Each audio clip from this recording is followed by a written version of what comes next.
ಅಪ್ಪು ಅವ್ರು ಬಂದಿದ್ದಾರೆ. ಯಾರೋ ಅಪ್ಪು? ನಾನೇ ಕಣ, ನಾನೇ ಅಪ್ಪು.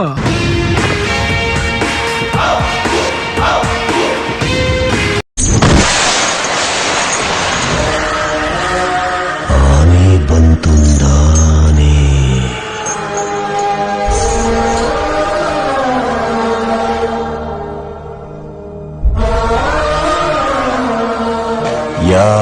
ಯಾವೂರಾನೆ?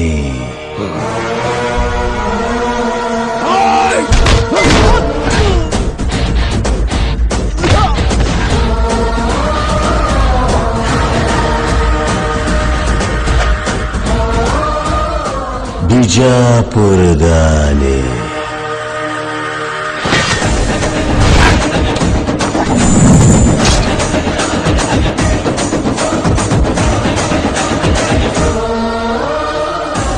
ಇಲ್ಲಿಗೆ ಯಾಕೆ ಬಂತು?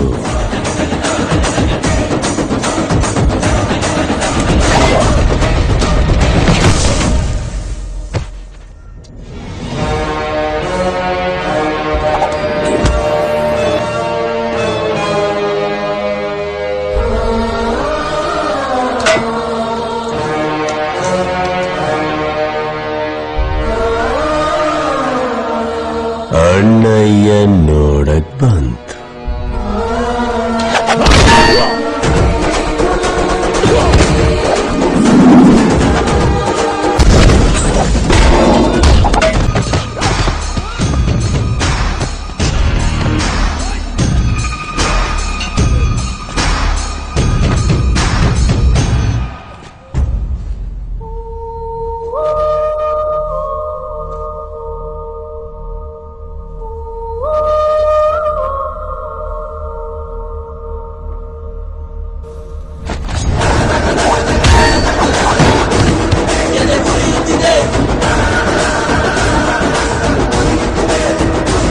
ರಣ ರಣ ರಣ ರಾಕ್ಷಸರ ರಾಜ, ಅಸುರ ಕುಲ ಚಕ್ರಾಧಿಪತಿ,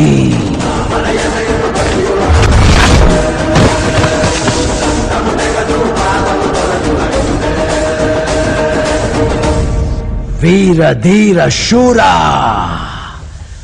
ರಣ ರಣ ರಣ ಲಂಕಾಧಿಪತಿ.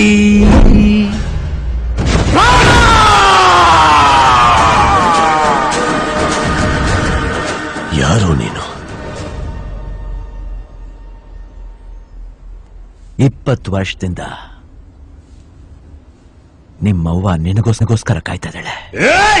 ನೀನ್ ಬದುಕೋಸ್ಕರ 20 ವರ್ಷದಿಂದ ಸತ್ತೋಗಿರೋ ನನ್ನ ಅವ್ವನ ಹೆಸರು ಎತ್ಬೇಡ. ಕೆರ್ಗಾವ್ಲು ವಿಶಾಲವ್ವ ಸತ್ತಿಲ್ಲ, ಬದುಕಿದ್ದಾಳೆ. ಆವತ್ತಿಂದ ನಿಮ್ಮವ್ವ ನಿನ್ನ ಹುಡುಕ್ತಾ ಇರೋ ಊರಿಲ್ಲ, ಕೇಳಿದ್ರೆ ಜನ ಇಲ್ಲ. ಯಾವ ಊರಲ್ಲಿ ನಾಟಕ ನಡೆದ್ರು, ಯಾರೇ ರಾಮನ್ ವೇಷ ಹಾಕಿದ್ರು, ನನ್ ಮಗ ಅಂತ ಓಡೋಗಳು. ಅದ್ರಲ್ಲಿ ನಾನು ಒಬ್ಬ. ನಿನ್ಗೋಸ್ಕರ ನಿಮ್ಮವ್ವ ಅವತ್ತಿಂದ ಕಾಯ್ತಾ ಇದ್ದಾಳೆ.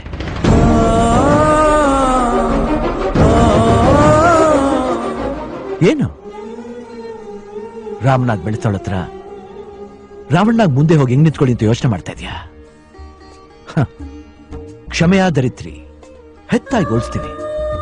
ನಿಂಗ್ ಗೊತ್ತಾ, ಭೂಮ್ತಾಯಿಗಿಂತ ದೊಡ್ಡೋಳು ಹೆತ್ತಾಯಿ. ಎಲ್ರು ಪಾಪ ತೊಳ್ಕೊಳಕ್ಕೆ ಗಂಗೆ ಹತ್ರ ಹೋಗ್ತಾರೆ. ಆದ್ರೆ ಯಾರಿಗೂ ಗೊತ್ತಿಲ್ಲ, ಹೆತ್ತಾಯಿ ಪಾದಾಗೆ 3 ಕೋಟಿ ದ್ಯಾವ್ರುಗಳವರಿದ್ದ. ಅವಳು ಪಾದ ಮುಟ್ಬಿಟ್ರೆ ಸಾಕು, ಎಂತ ಪಾಪನಾದ್ರೂ ತೊಳ್ಕೊಂಡು ಹೊಟ್ಟೋಗುತ್ತೆ ಕಣೆ. ನಡಿಯಯ್ಯ, ನಡಿ.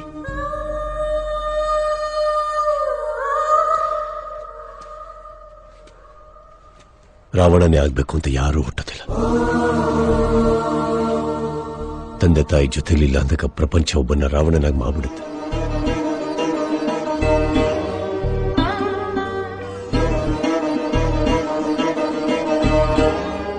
ಅವತ್ತಿಂದ ತಮ್ಮಯ್ಯ ತಮ್ಮಯ್ಯ ಅಂತ ಹೇಳ್ತಾ ಇದೆಯಲ್ಲ, ಒಂದ್ ಮಾತಾಡ್ಸ್ಕೊಡ್ತೀಯ? ಯೋ, ಏನ್ ಬೇಕಾದ್ರೂ ಕೇಳಯ್ಯ, ನನ್ ಪ್ರಾಣ ಬೇಕಾದ್ರೂ ಕೊಟ್ಬಿಡ್ತೀನಿ. ಅವಳಿಗೆ ನಾನು ಸತ್ತೋದೆ ಅಂತ ಹೇಳ್ಬಿಡು.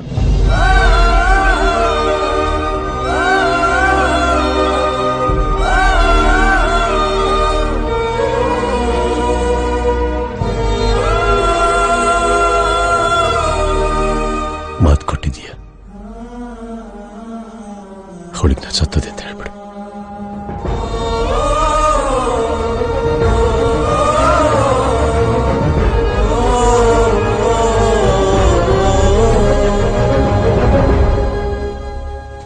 ನನಗೆ ನನ್ನ ಅವ್ವ ನೋಡಿದ್ದ ನೆನಪೇ ಇಲ್ಲ. ನೀನ್ ನೋಡಿದ್ದೀನಿ ಅಂದ್ಯಲ್ಲ, ನನ್ನ ಅವ್ವ ನೋಡಕ್ಕೆ ಹೆಂಗಿದ್ದಾಳೆ ಅಂತ ಹೇಳ್ತೀಯ? ಹೆಂಗಿದ್ದಾಳೆ?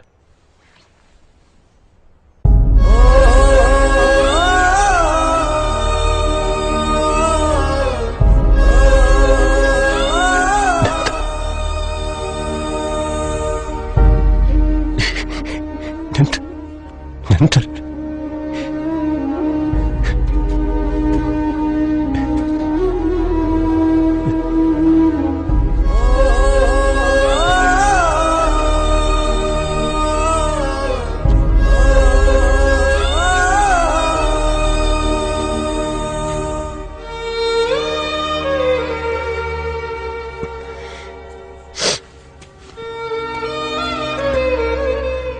ನನ್ನ ಒಂದು ದೂರದಿಂದ ಒಂದ್ಸಲ ತೋರಿಸ್ತೀಯ? ನೋಡ್ಕೊಂಡು ಹೊಟ್ಟೋಗ್ತೀನಿ. ಒಂದ್ಸಲ ತೋರಿಸ್ತೀಯ? ಆಯ್ತು.